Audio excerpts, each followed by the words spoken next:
The greatest of all time, otherwise known as the GOAT, is something that more often than not can be agreed upon in most sports.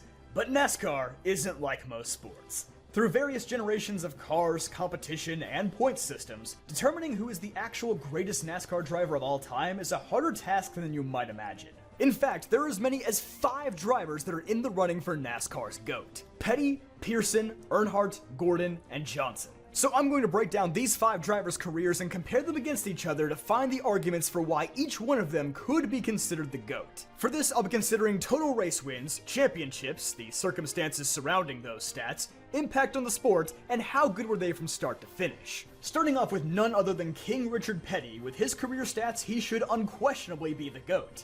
I mean, his nickname is literally the King, so how could he not be? And yes, statistically speaking, we will never see a driver with numbers like these ever again. Brexton Busch could start racing in the Cup Series tomorrow and drive till he's 90 years old, and he still wouldn't amass as many wins as Richard Petty. That's just how untouchable this guy's records are. 200 wins, 7 championships, 7 Daytona 500s, 50,000 laps led, and an average finish of 11.3 across nearly 1,200 starts in 35 years. But as many of us already know, Petty's era was far different from today.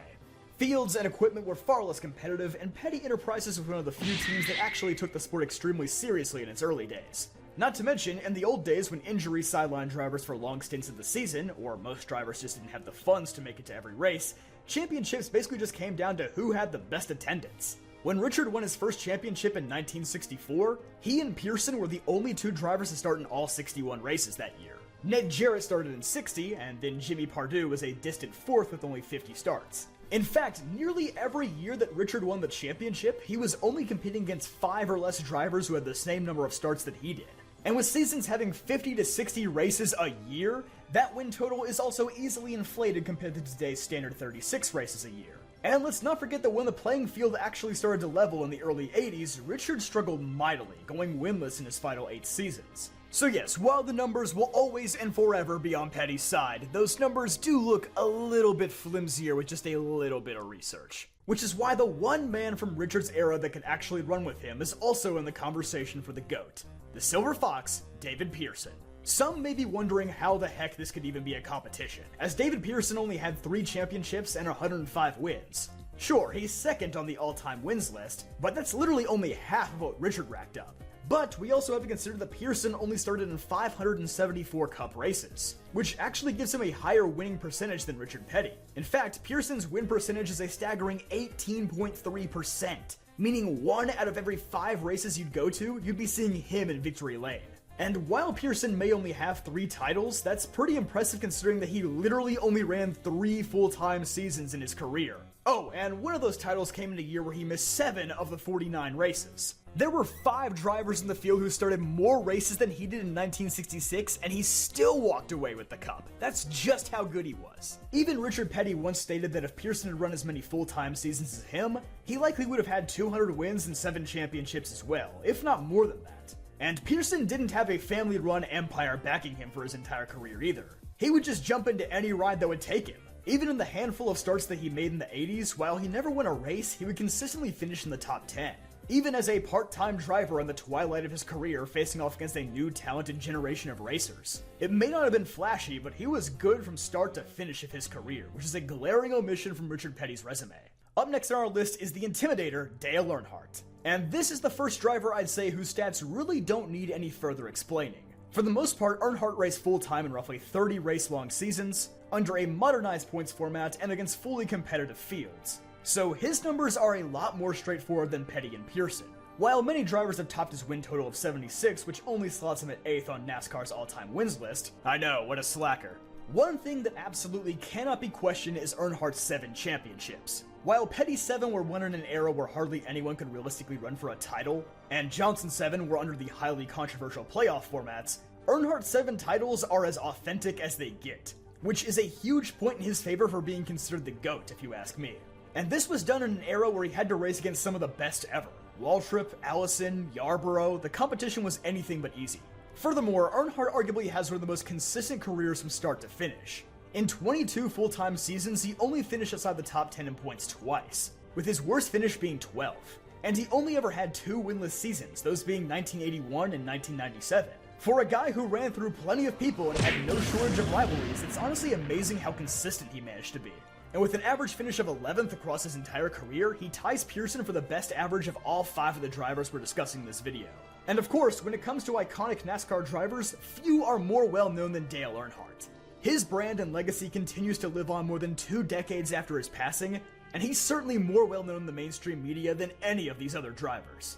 Save for maybe the next one. In fact, this next guy may be the only reason why Earnhardt isn't considered the GOAT by many, and that guy is none other than Jeff Gordon. With 93 career wins, Jeff holds a record that is unlikely to be topped anytime soon, most wins in the modern era. While he may be 3rd on the all-time wins list, I would argue that his wins hold far more weight than Petty and Pearson's. And that number is even more impressive when you consider the fact that Gordon likely raced in the most competitive era of NASCAR history. Sure, Earnhardt went up against legends, but Jeff Gordon did too, and from multiple different generations. And he did it in the era of multiple supercar teams, like Roush, Gibbs, Penske, and even against his own teammates from Hendrick Motorsports. And if we're just considering drivers in their prime, nobody had a better prime than Gordon. In the 5-year stretch from 1995 to 1999, he won 50 of the 161 races, a win rate of 31%. That meant nearly 1 in every 3 races for a stretch of 5 years was won by Gordon. This stretch of dominance is untouched even by all of the other greats. And on the note of consistency, while Earnhardt was great, Gordon may have been even better. Discounting Gordon's rookie season, he only finished outside the top 10 in points once in 2005, where he finished 11th after narrowly missing the chase that season. As it stands, he's the only driver to make it to the Final Four in his final season. At least, planned final season, I should say. Sorry, cousin Carl. Unfortunately for Jeff, the only thing truly holding him back from undisputable GOAT status are those 4 championships, compared to Petty, Earnhardt, and Johnson's 7. But many like to point out if it weren't for the chase and playoff formats, Gordon would likely be a 7-time champion. He was statistically the best driver 7 times, including his next to last season in 2014, which is insane considering that he had been racing more than 20 years at that point. Find me any other driver who is that good that late in their career. It's nearly impossible.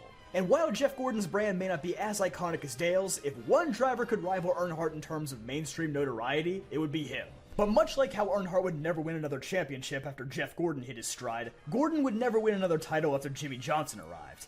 Again, part of that can be chalked up to a wonky new point system, but I don't want to use that to discredit everything Jimmie accomplished. Without a doubt, Jimmie Johnson had one of the most dominant stretches in modern NASCAR history. From 2006 to 2010, he would win all 5 championships and 35 of the 180 races in that period. That's nearly a 20% win rate, which again is incredibly impressive when weighed against everybody except mid-90s Jeff Gordon, who still clears that by a mile. And while it's easy to scrutinize Jimmie's 7 championships for being from the playoff era, he still won them under the same rules that everybody else had to play by. If they were racing in a season-long format, there's a good chance that Jimmie and Chad still would have walked away with that many cups, just in a slightly different fashion. Again, hypotheticals only take you so far. So really, the only knocks against Jimmie would be his lack of mainstream relevance, which doesn't count for a lot, but it is a small factor, and the way his career ended. Unlike Earnhardt and Gordon, who were models of consistency from start to finish, the ending of Johnson's career couldn't have been any more different. The last 3.5 years of his career were a drastic fall from grace. In his last 3 full-time seasons, he only put up 10 top 5 finishes and 0 wins. His lowest points finish was also 18th twice, which is far below both Gordon and Earnhardt. Which is why I firmly believe if any driver were to be definitively crowned the GOAT, it would likely be one of these 2.